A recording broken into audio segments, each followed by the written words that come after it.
Well, without further ado, let me just say welcome to everyone to a conversation with the Firefly photographer, Radim Schreiber. So, welcome, Radim. Hey, hello everybody.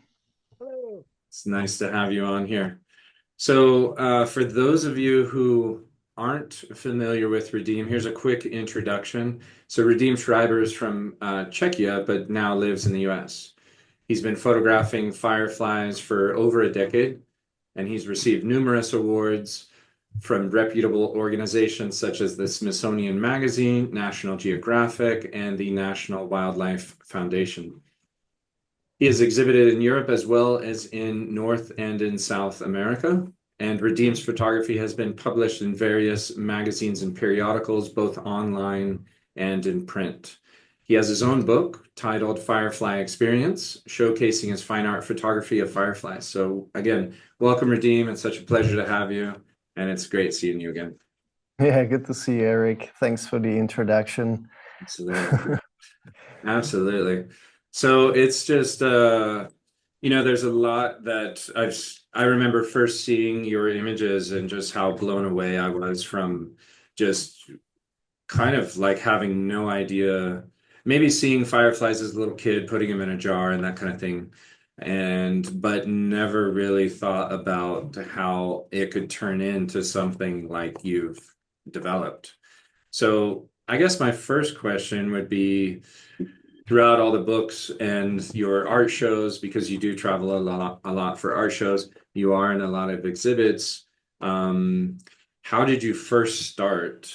And then how did it turn into kind of what it is with the books, with the art shows, with that? What was your vision in the very beginning? Yeah, well, I can take you on a little journey of how it started for me. So when I was in college, um, just as the digital photography was coming on, I got really excited, got my first digital camera on a floppy disks and all that. And then I upgraded to CDs and Sony. And I just fall in love photographing insects when I was going on my way to school every morning, in the cold dew, the insect was there, and I was just taking pictures macro and just having blast with it. And eventually that became my BFA project. So insect, large prints. And I love it because, people have really not seen photographs like that because photography was not for everybody because it was very expensive and having a macro lens and all that. So it was exciting. And it was around that time when I got the idea to take a picture of a firefly glowing, on a blade of grass with the moon behind, kind of a blue background. And it was just like a picture in my mind. And back then the cameras were not very good. So I wasn't even thinking about, I was thinking, how would I do it? But I knew the cameras were not really that good to do it. And I thought, well, maybe I have to stage it in a studio somehow. And I just kind of didn't do anything for about 5 years. And in 2008, when they released the Canon 5D, I was like, all right, 1600 ISO, I can do this now. And I got a macro lens and I took a couple shots in my garden of a firefly. And it kind of snowballed from there because I knew that I can do it. And then they released year or so later, maybe 2 years later, they released the Canon 5D Mark II. And that just completely revolutionized the whole, camera industry. Not only the ISO was suddenly available to 6400 in a pretty usable way, and it had a video, HD video. So I was totally excited. I spent whole summer photographing fireflies. And then one of the shots from that summer has won the Smithsonian photography contest. And the cool thing was that the whole city was like rallying behind me and they were voting. And, and eventually it was actually the judges that voted it first one in a nature category at the Smithsonian. And then I had a gallery and people loved it. And I thought, well, I could just keep doing it. I had a job as a nature photographer and cinematographer and a designer at a company here in Fairfield, Iowa. Um, just doing a large format landscape and ceiling sky photography, backlit. And so Firefly became my kind of an insect passion that I could do in the evenings. And then eventually, I don't know, something just draw me to do my own art. It wasn't really that easy because I was afraid to take the leap. I just had a newborn son, and my green card just came in, and so after a couple years, when my son was a little older, that's when I made the transition to become an artist, a full-time artist, Mm. um, where I could make my own living with art and my own business.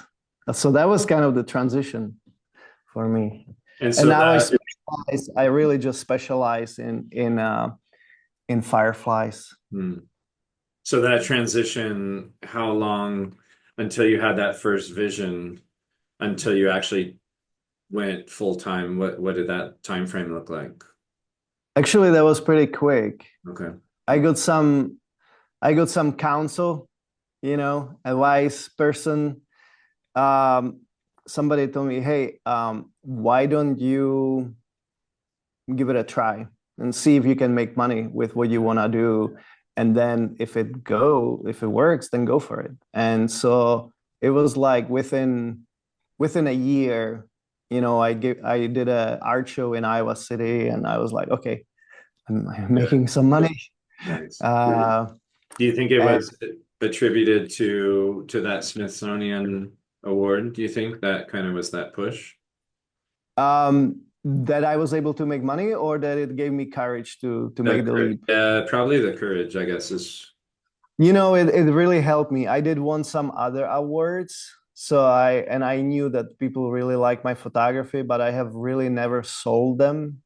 I see. So when I saw that people were interested and I got something that people would buy, I actually sold a, couple $1,000 print, metal print at that show. I was like, okay, yeah, I mean, I can, if I can do shows like this, could make living. So and then it took off pretty quick. I just bought the panels and the booth, and I started doing it. The first show that I did, I made half of it what I did in Iowa City. I was like, oh my gosh, how do I make money with this? Now, if I make only half of the money, then it's not enough. But then eventually I got accepted to better shows, and I started to have other income, some footage and some magazines and all that. And so for the last 9 years, I have been, full-time photographer, and I actually am making more money than I was doing in my job before. Beautiful thing. Nice. Well, I mean, they say once you find your passion, it's like you're not working a day in your life, right? You're just Yeah, that's kind of how it feels. It doesn't really feel like work. Now, it can be sometimes hard. It can be hard work. There can be times when it's really hard, but it still doesn't feel like a job. It still feels like it's hard because this is just what it is, and I'm doing it. But it doesn't feel like, oh my gosh, I want to be doing something else. Um, I may have those questions a few times, but in general, it just feels like this is what I'm doing, so I'm meant to be doing. And people, it's very nourishing when people come to me and they tell me, just keep doing what you are doing. I'm like, okay, okay, I guess I'll keep doing what I'm doing. yeah, And some, there's that saying, if it's not broken, don't fix it, So it's if it's yeah, yeah, it's that, all I mean, I've seen quite a lot of your work, and especially on your website.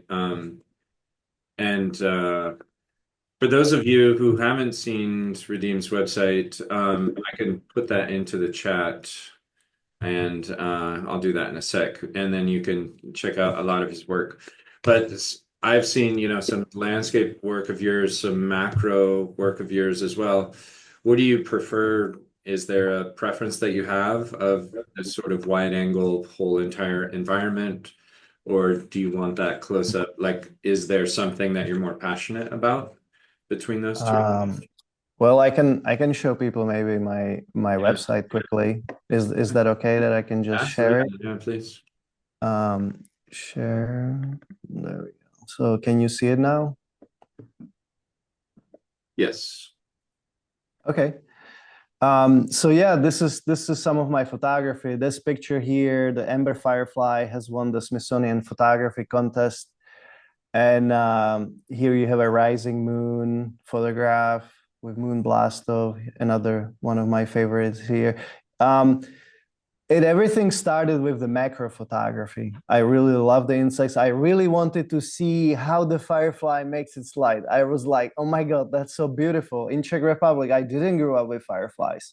So I really wanted to see, like, show me the light. So picture like this, the ember firefly, that I wanted to see that, how it looks. But then eventually I realized, okay, I have only about 15 minutes to take pictures of the macro. Then what else do I do? There's fireflies at night. Then I started doing the landscapes. It was kind of a natural progression. I already knew how to take landscape photographs.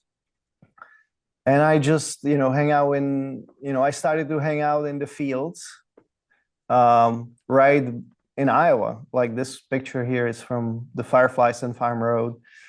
That's right here in Iowa. And I would just hang out and figure it out how to get the best possible shots, the best possible settings, um, to get the landscape photography. Because as I said, the macro I could do only for 15 minutes and it cannot be windy.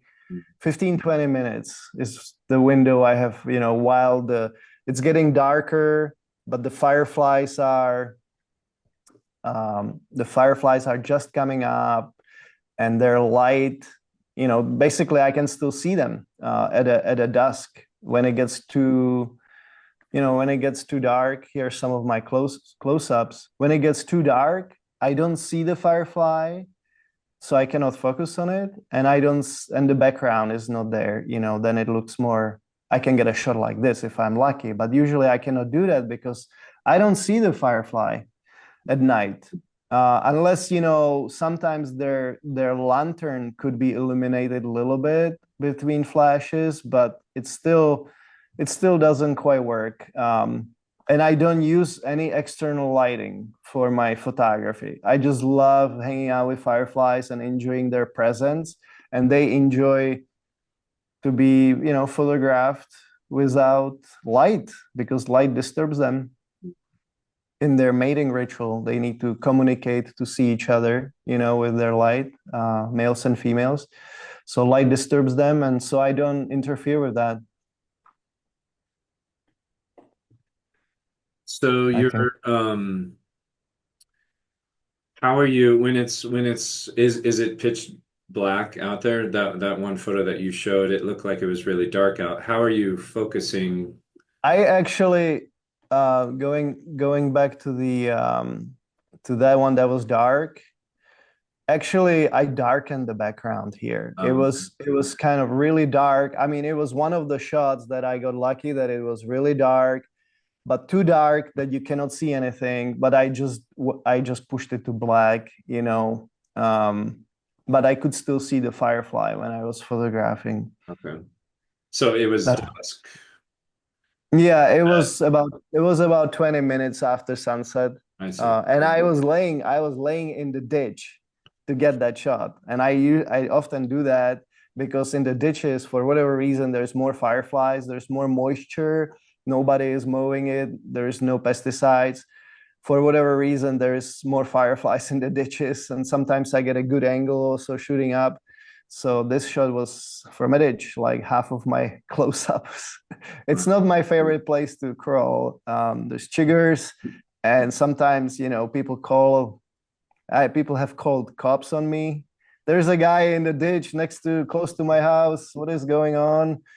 Or, one time a cop stopped by, said somebody called in. They thought there was a dead person. There was a bicycle. I used to go on a bicycle photograph. Wow. Still sometimes do that, but they would call like, "Hey, there's a dead guy probably in the ditch."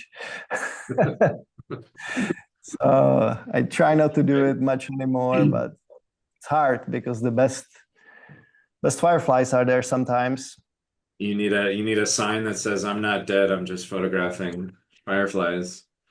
Yeah, yeah, yeah.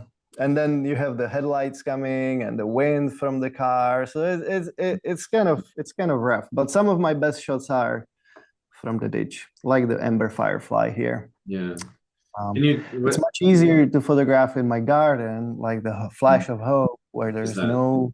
there's no triggers and there's no wind from passing cars. But I just don't have as many fireflies. Are there in speaking of your garden, do you have specific are there things that can attract more fireflies? Have you found that certain plants or certain flowers or certain wind covering, or is there a certain way to attract more? Smells, maybe?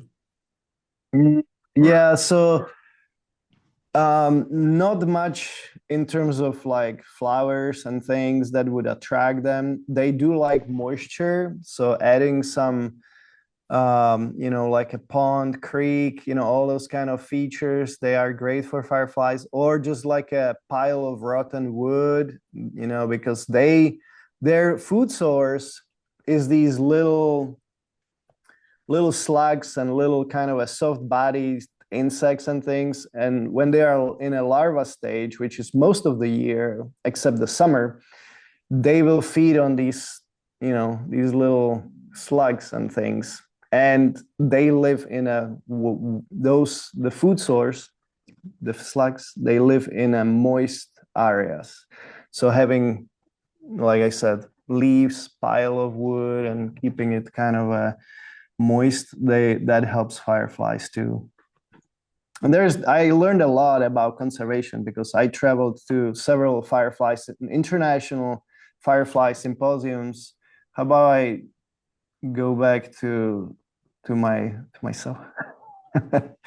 I have traveled to many several international firefly symposiums, kind of conferences, and there are people, mostly scientists, but also ecologists, and I learn about what harms the fireflies the most. hmm. All the pesticides, the insect spraying, like the field, or aerial, all that's the worst for fireflies. So people that live in Florida or places, they have a really tough time finding fireflies. Um, and they said even don't use municipal water with chlorine on your garden, because that kills lots of biodiversity there too over time. No, that doesn't happen right away, but yeah, of course, fireflies like it dark. So if you can turn off your lights at your house, or you know, encourage even the local community to have less lights, that helps. Or Hmm. you just move. You can go to places that are darker, or create somehow more shady area in your backyard. I bought a new house, so I'm kind of planning what to do for fireflies here. A little water feature and get more shade. Nice. That makes it easier, probably. Less travel. Yeah, Do yeah, you, I want to do that. is it true that more fireflies appear on moonless nights, or is that just uh, Yeah, it? yeah, definitely. So fireflies, they are affected by light, especially the fireflies. So there's many species of fireflies, and the pictures of the close-ups that I do are usually a different species than the fireflies in the landscapes. The close-ups happen of the twilight species, which will don't mind a little bit of light. And then later in the landscapes, when it gets darker, I photograph the ones that really like it dark. Hmm. So when there is a full moon, the fireflies don't flash as much. They don't consider it not as productive for their mating, so they will wait maybe a few nights when there's less moon for them to mate. You can see some of my videos and photos. On a video, there is like a half of the forest has the moonlight, and then the second half doesn't, and you can see the fireflies flashing in one side but not in the other. Hmm. um, I recorded that video in the Smoky Mountains with the synchronous fireflies. And yeah, so like some species are not as sensitive as others, but almost all species will be affected. And some species are so affected that, you know, you will have these spots in a forest on the ground where the moon shines through the canopy. And some fireflies, you can see them, like especially blue ghost fireflies that don't flash, they stay lit. Mm. You can see them avoiding those spots on the ground, which pretty fascinating. And it's definitely harder to photograph um, long exposures with the moonlight. The moonlight kind of overexposes everything. It can be good for video because there is suddenly some light at night, and so I have gotten some interesting shots with a moonlight and video using the latest, cameras for the video. Video requires really high ISO sensitivity. Right. Especially with how dark it is out there. How do you, I mean, you've been doing this for a long time now. When you first started, I could only imagine that exposure would kind of be tricky. How do you manage when some are synchronizing and some have different lighting patterns? How do you calculate your exposures? Hmm. Yeah. Um, well, I don't know. I started out kind of a old-fashioned way. I would just take a picture and then hopefully get something, and then realize that if I do a longer picture, I just get more fireflies in the shot. So I try to do kind of a as long possible shots as I could. So 30 seconds, 2 minutes, and then finding places with lots of fireflies. And then if I do a 2 minute exposure, I really had to make sure that it's dark, otherwise it gets overexposed. I need a wide aperture, so the fireflies are nice, bright, and big, and all that. But with wide aperture, the scene can get overexposed if it's 2 minutes and if it's not completely dark. So I would just wait for it where it's really dark and in the forest. I wouldn't do as much maybe in the fields. But later, as time went on, I just started doing multiple exposures where I would stack the shots together, so I could go for an hour if I want, and so I'm not really limited that much. It's still easier when it's darker because my exposure can be longer rather than a second. Like some of my shots where the moon is in the shot, I have to do like a second exposures and then stack 3,000 of them into one shot. I can show you, I'm gonna show you here one photograph, couple photos. Let me share a screen with you just in a second here. Okay. So like this shot here, do you see my cursor? I do. Yeah, so this is the rising moon, and it actually took Wow. it took like 2 hours to expose. So as the moon was rising, instead of doing a one long 2 hour shot, which would be totally overexposed and impossible with digital photography, I would say, in terms of having a beautiful colors and everything. What I did is I broke it into 5,000 shots. So each shot has a moon, but every second it moves up a little bit, and then I blend it in. And then I get this long streak, and of course I get the stars here. And then because I keep my aperture fairly wide open, I capture the fireflies as well, and then I blend it in. Wow. There's like one of my secret techniques.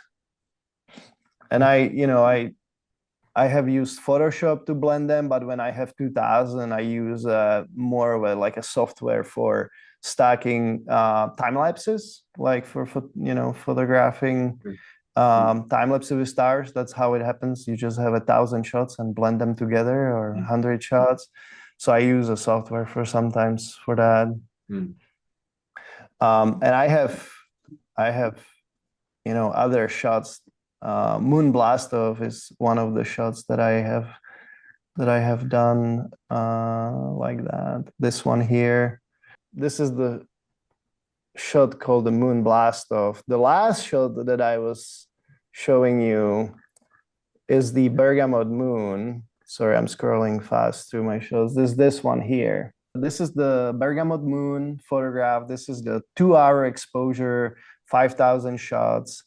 And then this is the 1-hour shot with 3,000 shots called the Moon Blast Off. And here I also, I take a shot of the flowers earlier, right after sunset. And then I blend them with all the shots that happen basically later at night with the stars and the moon.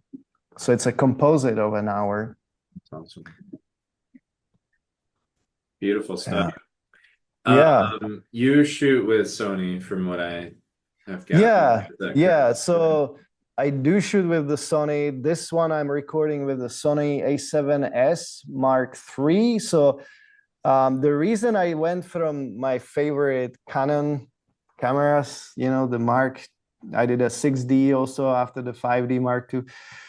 I really love them. The colors were great, but Sony released this A7S camera, tiny little mirrorless that did phenomenal night video, really great video. And I immediately got it. I got some beautiful shots from that.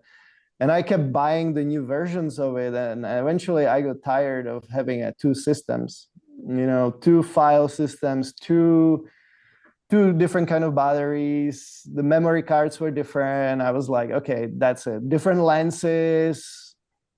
I was like, okay, fine. I'll just see if I can just go with Sony. And eventually I went with Sony. So I have two cameras. And I have the Sony A7R5, which is the 60 plus megapixel camera for my landscape photography. And for my video and sometimes some other shots, I have the A7S. I could talk gear with you forever, but just I guess two questions about your gear, and then I know Layla had a question and Al had a question too. So I just wanted to, since we're on the gear part, do you use any third-party lenses, or are they strictly Sony? No, I have used Sigma, and now I have used Rokinon. Actually, it's one of my favorite lenses, or Samyang Rokinon. Great, for star and for fireflies because there's much less distortion. I have used the 24 millimeter 1.4. It's a kind of affordable. I never had enough. I just didn't buy the Canon version, and I was reading that the Rokinon was even better for less distortion in the corners, and it's a great lens. It's really sharp. I was about to record this meeting on that lens, but then I realized, well, it's not an autofocus, so I switched to my 16 to 35, which I just bought. It's a Sony. It was $2,500, I think. It's prices of lenses from Sony are crazy, but they are good lenses. So yeah, I have a third party. I had the adapter for the Canon lenses, which I still have few, and I will probably phase it all out because the A7R5, sorry being a little technical, but the A7R5, the high resolution camera, has this new feature which allows you to do depth of field stacking, which means the camera automatically takes 10 20 shots of a landscape or a macro, and then the software blends it all in, so you have a complete depth of field or whatever depth of field you desire. So suddenly the limitation of the camera of not having enough depth of field, especially for the full frame cameras, you suddenly don't have the limitation anymore. The only limitation is that the subject cannot move. Right.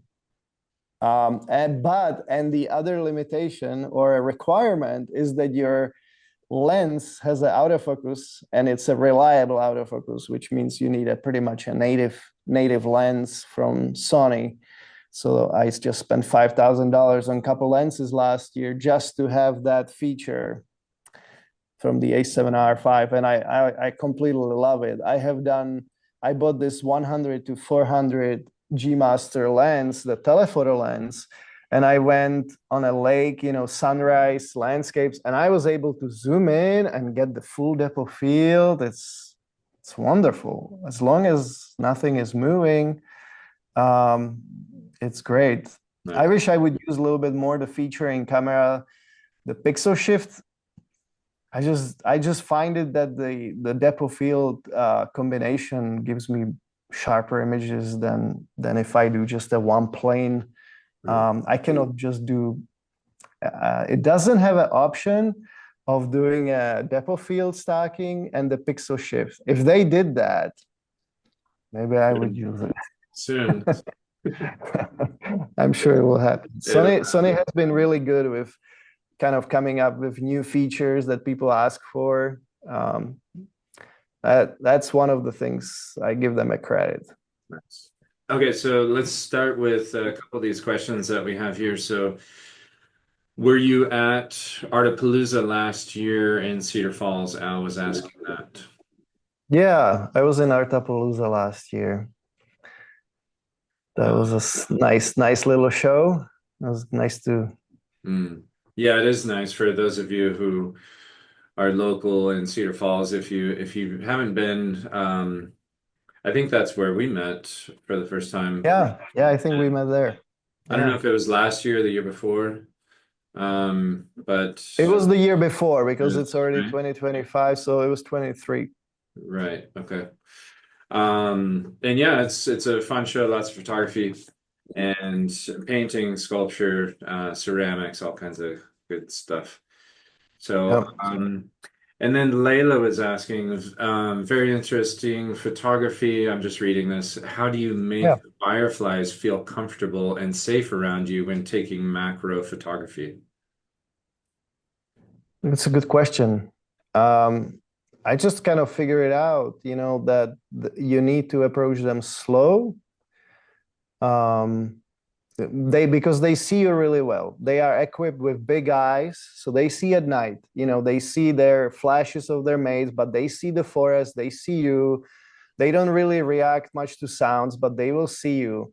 And if you move fast, they see it threatening, even though they don't have much of a predators because they are toxic. So bats don't eat them, animals don't really eat them. So they don't have a natural animals, but they can be squished, or something. So they feel threatened if you are too fast. So you just have to approach them slow, kind of like you would do with any wildlife, I would say. If you want to approach wildlife or insect, doing it slow. The tricky thing is that they don't really sit around much. So you gotta be slow, but not too slow because they can just fly away or, so it's a kind of interesting balance. And I have to be in a good headspace to be able to do that dance where I can go slowly. And if the firefly flies away, not to get aggravated, just pull back and look for another one. That's kind of how I do it. And they don't like light, so flash or any of that. But they can be very comfortable. I can get to them very close. As long as you are still enough, you can get to a couple inches or an inch from them if you really want to. They are not gonna be bothered by the proximity, but by just the speed of the movement. Layla also asked, and can you tell us about the beautiful blue color in some of your woods landscape photos of fireflies? Yeah, absolutely. Let me maybe share a screen again. I have kind of knew about it, but a few years later after photographing, I realized what's happening. So sometimes in a shot like this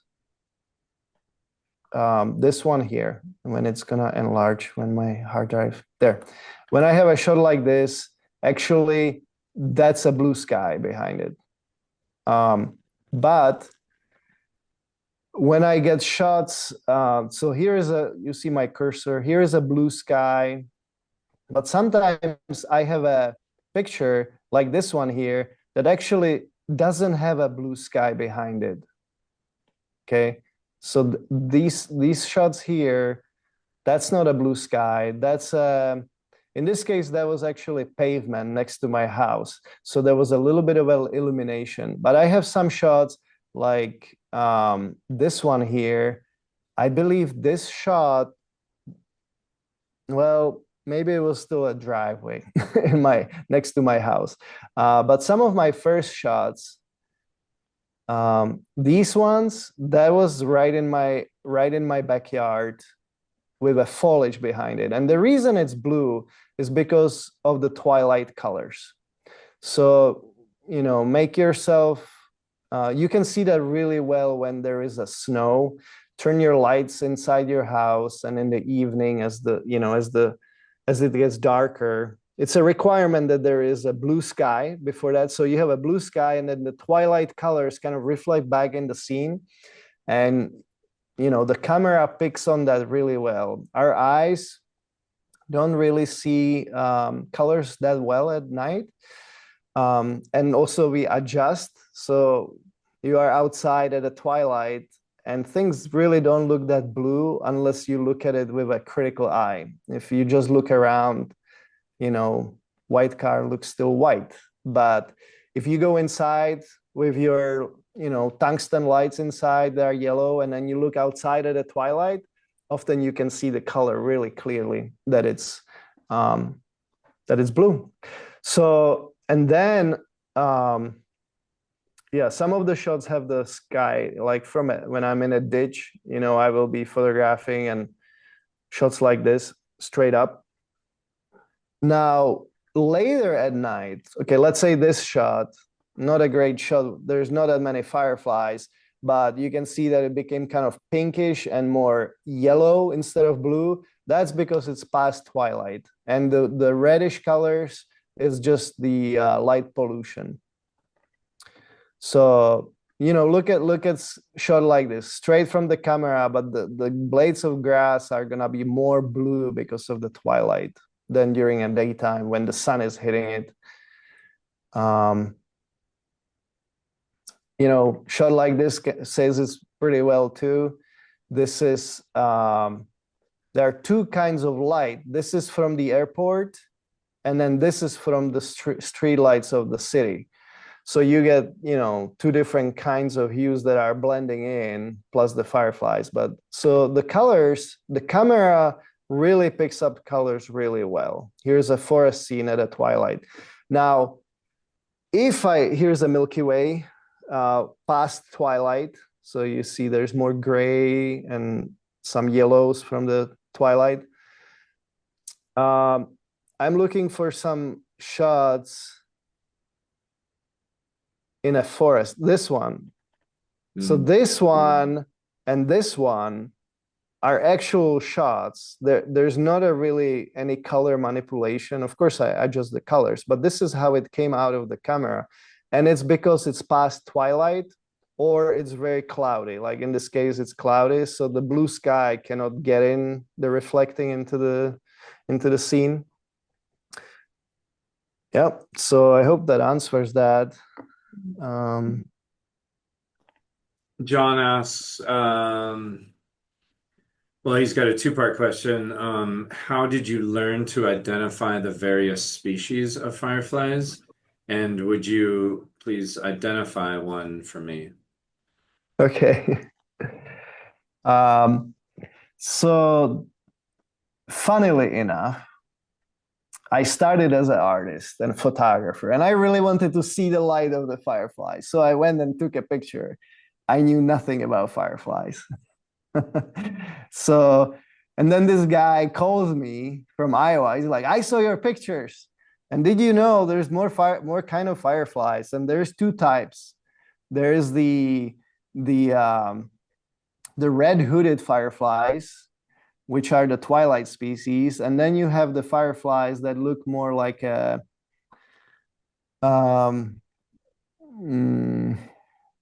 they just don't have the red hood, and they are kind of a late at night. So I'm gonna show you, let me see, I'm gonna show you some species here that I can. It's a little hard on my photograph to see the body of the species, but like this picture here, you see the red hood. Mm. I have another good shot of the um, red hooded one.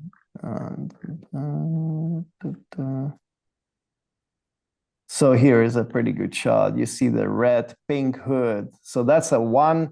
So we have a two main genuses of fireflies. One is called the Photinus. So this is one. This is the Photinus, which are the twilight species. And then later at night, we get the Photoris. They look a little bit meaner, like this. They don't have the pink hood. I'm thinking if there is another shot where you can see it better. This is also a Photoris. The other way you can recognize Photoris besides the pink hood is that they have a green light, where the Photinus, the twilight species, they have a yellow or orange light. And yeah, and actually it's a from biology perspective, the yellow orange light is more appropriate for the twilight species because you can still see the greenery around. So they want to distinguish the light of the leaves from their light, so they became orange. The ones that are flashing later at night are more green, because green is the most efficient light in terms of producing, the lumens. Mm-hmm. This is a very good example of a firefly with the pink hood.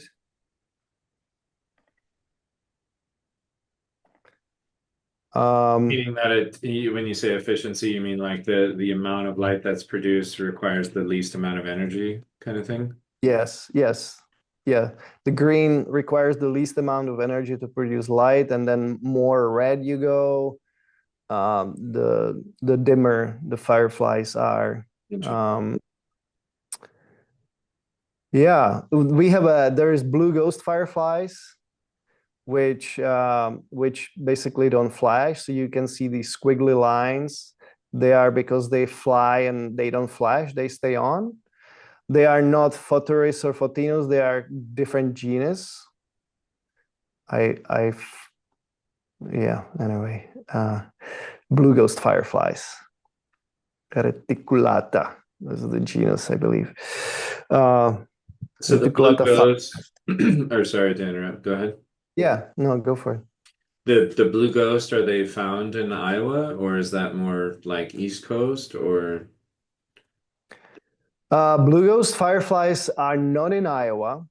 I have seen them as far as southern Illinois, so they are kind of Midwest species, but they are predominant in the Appalachian region and in those areas. They even have a couple different species of them on the East Coast.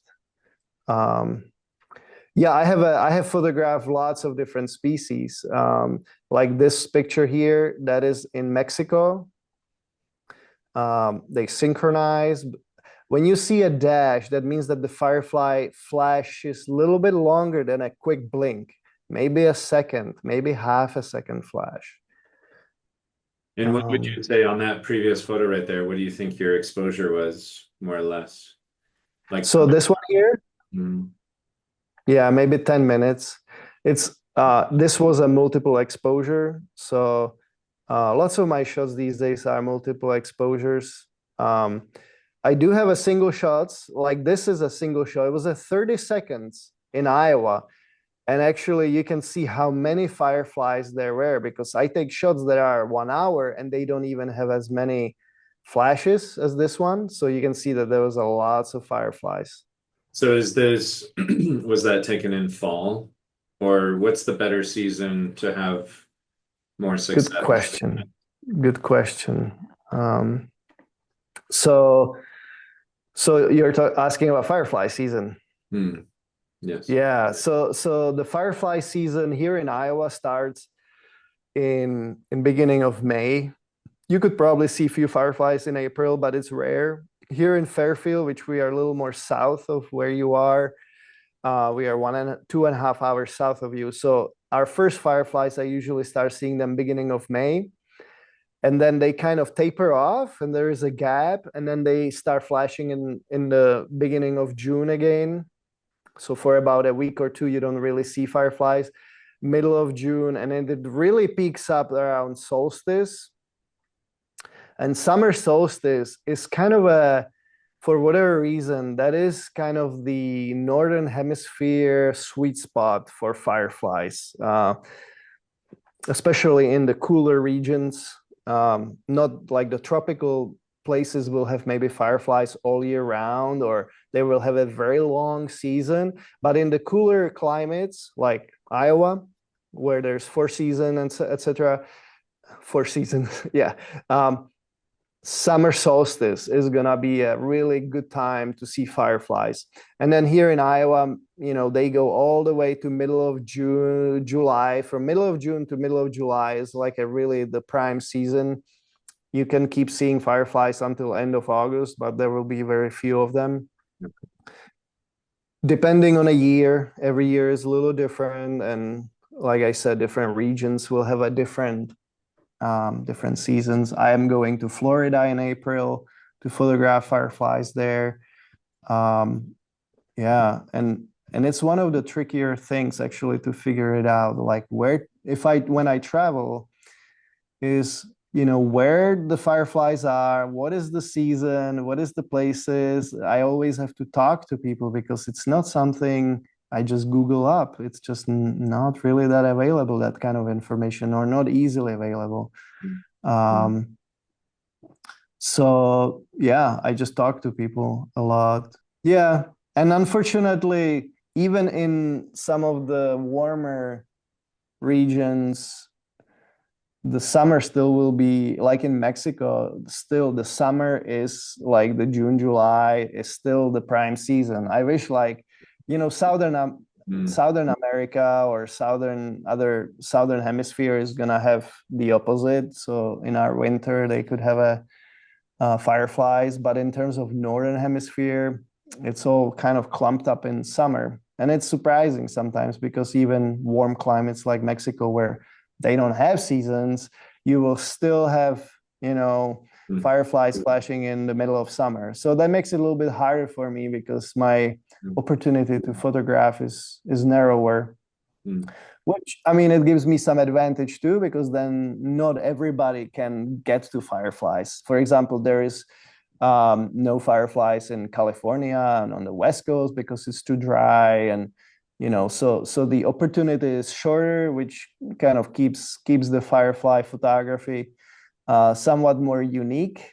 But the internet has kind of, from my perspective, has exploded in terms of firefly photography and what people do. When I started in 2008 and 2009, literally there were no photos. There was this one National Geographic photo, which in my opinion wasn't very good. So I brought something to people that they haven't seen. But when you do Google right now, 16 years later, when you Google a picture of a firefly, I'm lucky when I show up, I guess. It's there's so much. Yeah, there's a comment in the chat. It says your work, I don't know if you can see this, but I'll read it too. Your work is inspiring. We are on 3 acres here in the Twin Cities, Minnesota, and we get a fair amount of insects and fireflies on our property, and I love to watch them live the life, is what it says. I never would imagine the images captured can be so spectacular as what you've made a career out of. Well done, sir. Well done. Beautiful. Wow. Thank you. Thank you for the comment. Really appreciate it. Yeah, no, it's a beautiful, I'm kind of blessed. I feel that my life is beautiful, and fireflies make it even, more beautiful for me, that I can devote big part of my life to something that is so beautiful. I guess beauty kind of nourishes me, and then sharing the beauty with others and making other people smile with my photography. That's really what it's all about. And And people come to me and they tell me that, you know, and they often tell me that they have memories from their childhood where they just catched fireflies in a jar and they just thought it was magical, and they just remember it, and brings them some joy into their, you know, maybe sometimes busy lives, or when people get older, they just don't appreciate the little things so much anymore. And I would say that was part of my kind of an angle on my photography, appreciating the tiny little things, even ordinary, you know, in my backyard, some bugs, later fireflies, something so small, but the immense diversity, the complexity, the immense beauty that's in these natural subjects, you know, we just have to treasure it. I love technology, obviously. The photography allows me to share this unique perspective on life and on fireflies and insects and other subjects. So without technology, that would not be quite possible. And with the audiences that I can reach, but for me, it's always still the nature that I come back to, because we are part of it, and we have to, I feel like we have to continue cherishing that. And that's kind of what I hope, that my photography kind of inspires people to look at nature a little closer and enjoy it and protect it and take care of it and nurture it and see ourselves in it, you know. So well, there's a couple of things I want to say as a follow-up to that. Just before I go into that, Al had a question about aperture. What aperture are you generally shooting at? Is it like wide open pretty much? Or Yeah. So I almost never go smaller than 2.8. So it's larger apertures, 2.8 or larger. Basically, macro is 2.8 because that's just how they make the lenses. But for landscapes, well, sometimes landscapes could be combination of exposures and, you know, apertures. But when I actually shoot the fireflies, whether single shots or just the blinks or the macro, it's always as wide open or step down to f2.0 or 1.8, depending on the lens. I'm fortunate to have lenses that are sharp across the field, even f1.4. you talked about beauty in your images, and you have a quote that I got from one of your videos you said, and I wanted to see if you could talk about this a little bit because it's kind of a profound statement. It says, "Fireflies show me that there can be beauty and light in darkness." And so what aspects, I guess is my question, of this experience make it spiritual for you? Because you were saying how it can be quite a spiritual experience, and how does that play into your work? Thanks for the question. Yeah. So something drew me to Fairfield, Iowa. I don't know who is familiar with this place, but it's a home to Maharishi University, which basically teaches people, among other things, how to meditate. So I have always seeked for, you know, ways to feel better, to feel lighter, to feel more alive, because, you know, I don't know what other people, you know, I think lots of people deal with challenges with life, and I have my share. And so I have been always seeking the light. Not saying I'm seeking enlightenment for sure, but, you know, I want to grow into joy and happiness. But later, you know, somehow, sometimes the pursuit of the light and the happiness can kind of put a negative thing on the darkness. It's like, oh, I don't want to deal with anything that's negative. I don't want to have problems. I don't want to have conflicts. I don't want to deal, you know, with my past. And I'm afraid of the dark and all that. And, you know, just realizing that dark is really part of life. And the light wouldn't really be beautiful without the darkness. So like, or let's say the light shines even brighter when it's darker. So even smaller light can shine brightly. So fireflies have been kind of guiding me to joy in life, and seeing that even little light is beautiful in the darkness, and the darkness is really is just kind of a canvas, and it's part of life. And I accept it and embrace it all, and I'm thankful to darkness so we can have such something beautiful like fireflies. When it comes to other bioluminescent organisms, are you interested in like the blue photoplankton or the jellyfish or anything like that? Yeah, yeah, a little bit interested. I have photographed a few times some bioluminescence in the Smoky Mountains. They have these fungus nets, which are kind of, when you take a picture of them, they look blue.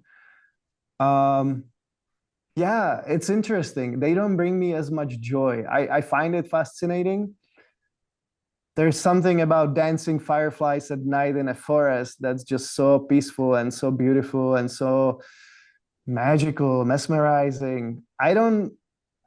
The bioluminescence has a little different feeling, and I am going after the feeling. So I haven't really pursued the bioluminescence too much. One of the reasons is people don't really have much of an emotional connection. Um, I haven't developed that connection, and then when I have to always think also of my business. So it's the fireflies that people really love, and I love them too. So, but yeah, when I have an opportunity, I love doing some bioluminescence. Like getting into the ocean. I know there is more bioluminescence in the oceans than up on the land, but just getting wet at night, going down there in, in the oceans.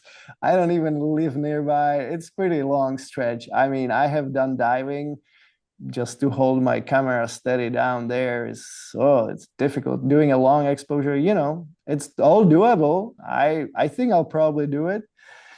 It's on my bucket list. Some kind of a long exposures underwater at night. I bet it's a trip, but It I seems hope like it would seem like something that you might be interested in when it comes to at least video, because I know you do video too. So, with that plankton and that kind of thing, I could just imagine kind of this ebb and flow kind of interest that you might have in when it comes to video or something. yes, yes, yes. No, yes, I am. I'm looking for opportunity to get out where I can see fireflies and the bioluminescence in the ocean as well. And I think that's gonna be very beautiful. I'm Maybe in the looking future. looking for the right opportunity. Nice. The oceans and the bioluminescence have a seasons as well, so it's a little hard to time it. It's similar to the fireflies. You just kind of have to talk to somebody. When Yeah. maybe some Mexico trip or something. Um, Yeah, I'm waiting for it. I have been to Mexico 10 times and I have not seen, I mm, have seen the bioluminescence only once, and I had to go to a specific spot where they have it, I guess, year round because of some kind of a thermal water that is warmer. But it's just, for me, it has been avoiding me somehow. So I'm not all right, stressing it. in due time. So, a few other questions. I know we only have like another 10 minutes or something. Um, so one thing to think about when it comes to advice, I guess it's a kind of a three-part question. You won some awards, you've won a lot of awards, but in the beginning you won a few, and then that kind of set you on your path. What advice would you have to your younger self? What advice would you have for someone in that position starting out? And what's the best advice you've ever gotten in your journey? And are you talking mostly about the photography kind of a career? Right. If I was giving Direction wise, somebody, yeah, if I was giving somebody an advice, I think I would give them the same advice I have gotten. If you want to be a professional, full-time photographer or an artist, I would say totally go for it, but I would try first making it commercially viable. Like, see if people want to buy it, see if it's something that you can handle. Just kind of give it a try. But I definitely encourage anyone to pursue that kind of life because it's beautiful. Instead of doing something you don't want to do, you just kind of go for the goal, go for the highest thing, you know, and there will be ways that your nature is going to support you in what you want to do. I think it's possible. I think the requirement, from my perspective, it's not a requirement, but I think it makes a life easier if you have some kind of a natural passion or inclination or some kind of a drive for it, you know. If it calls you, then you can good, you know, people say this all the time, you know, once you like something, you will do it even if nobody pays you for it, which is what happened with me with the insect photography, right?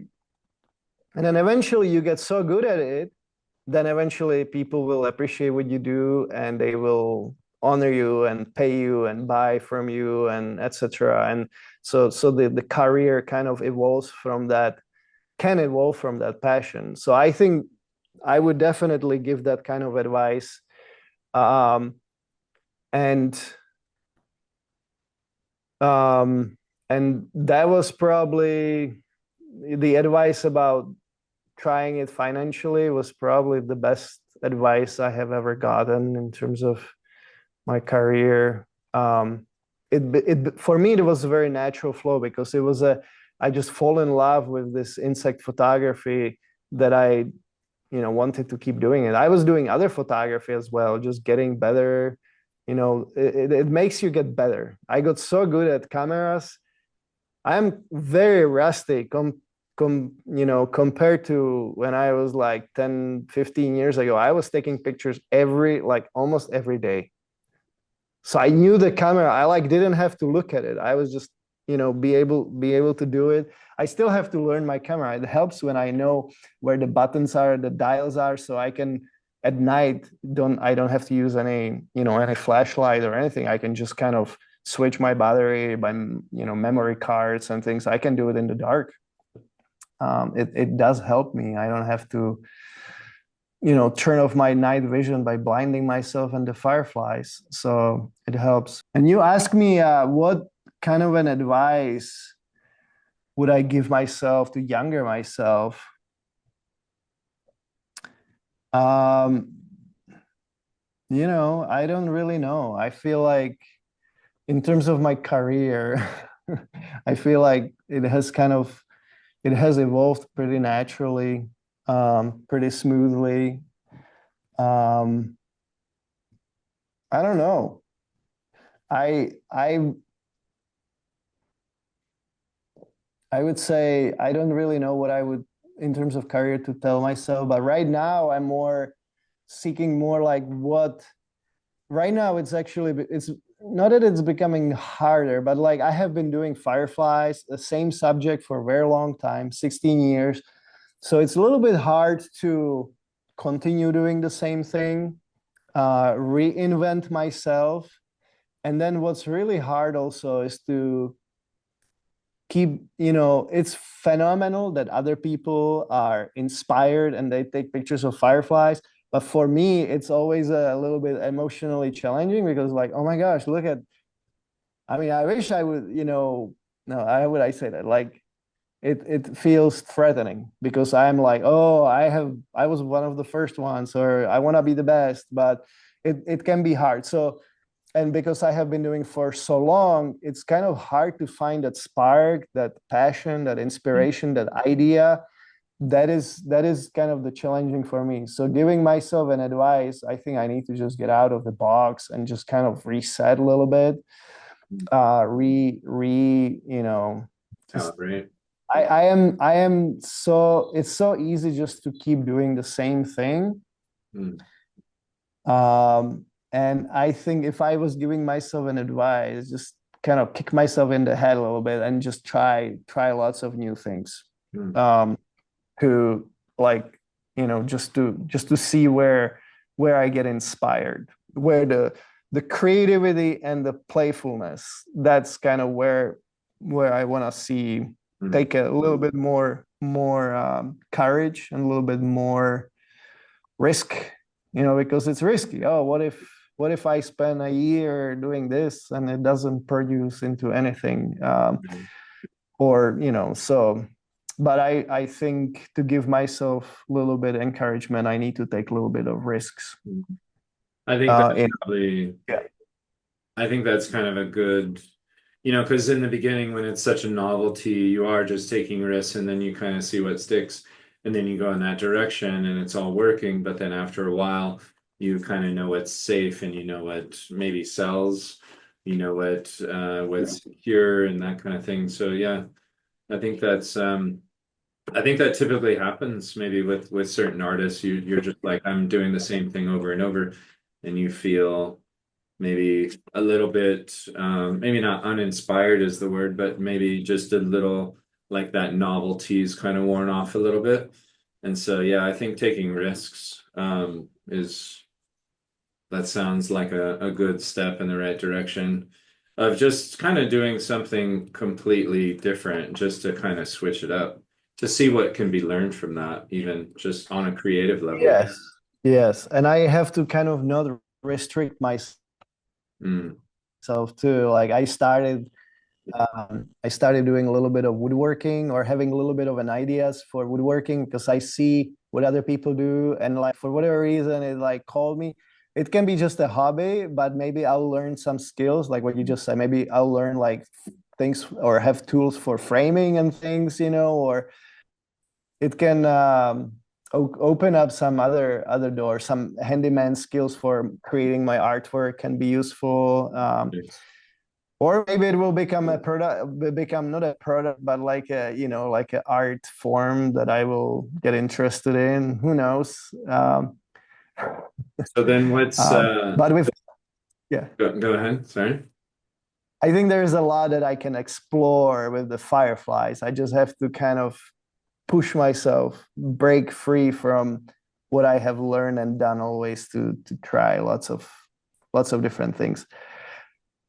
Did I understand correctly that you're working on a documentary? No, Okay. no, I have maybe, you know, hmm,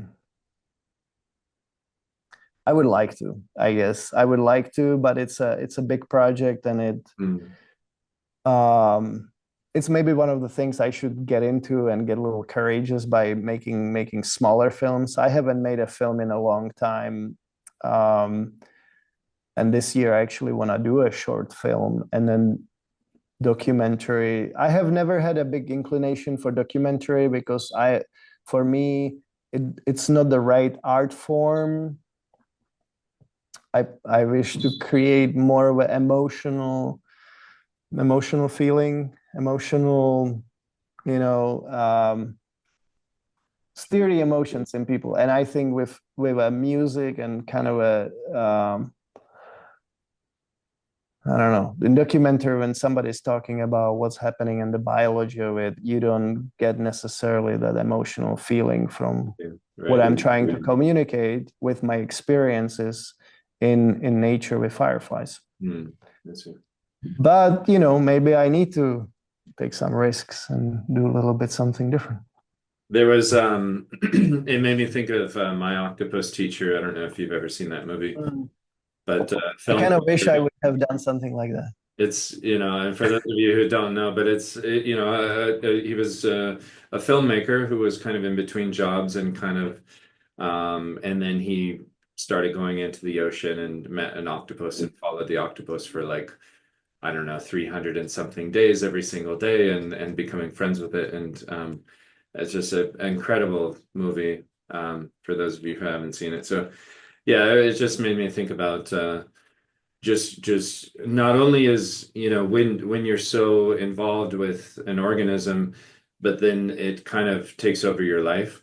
And I think and then that sort of reinvigorated his film career. And it's just a beautiful story of how that, just documenting that entire process, and his son getting involved Yeah. and conservatory efforts and that kind of thing. Speaking of which, one last question.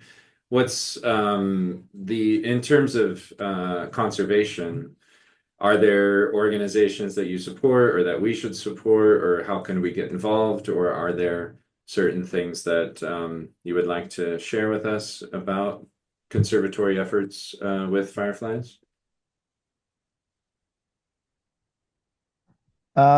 So yes, there is a lot. Fireflies, they have been always a little bit on the back burner, but it's getting better. So the IUCN Red List, it's kind of a new initiative from the Firefly community, you can say, where some of the fireflies have been put on a red list, which means they are endangered or classified as endangered, or they are threatened species.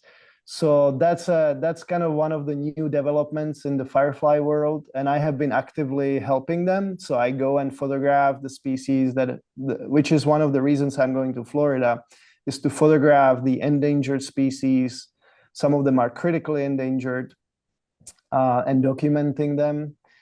But I think for people, the most important thing is to just create more natural, protect the nature in general. I would say the dark sky, which is you can look it up, dark sky initiatives.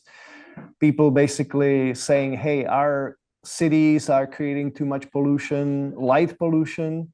Let's see how we can improve it. So they go to the city boards, they go to manufacturers, and they say, hey, instead of shining, blue light into the space, why don't we put a warmer lights pointing down just where you need to see, and kind of minimizing the light to help the nightlife. And not just nightlife, we help ourselves.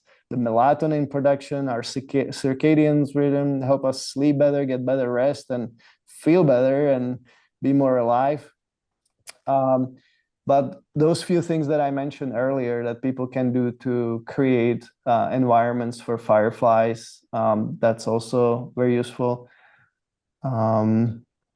Yeah, I would say reach out to me. I'm happy to point you in the right direction if you want some more conservational strategies. But, the humans are affecting the nature, and we need to kind of figure it out how to do it more consciously. Less pollution, chemicals, and less pollution in light. There is, the global warming is affecting fireflies because we, as a humans right now, as a species, we do create patterns. We are capable of, draining a lake and, building a city or whatever, and then suddenly you have a huge loss of habitat. You have some species that have been endemic. They were, basically locked into the species because fireflies don't migrate. So you could have fireflies wiped out certain species because they lose their habitat. Things like that is really good to have in mind. And then whoever can be active and share this with others, and whatever people can do. There's a lot that can be done, for sure. Thank you, Radim. I Yeah, appreciate thanks, it. Alex.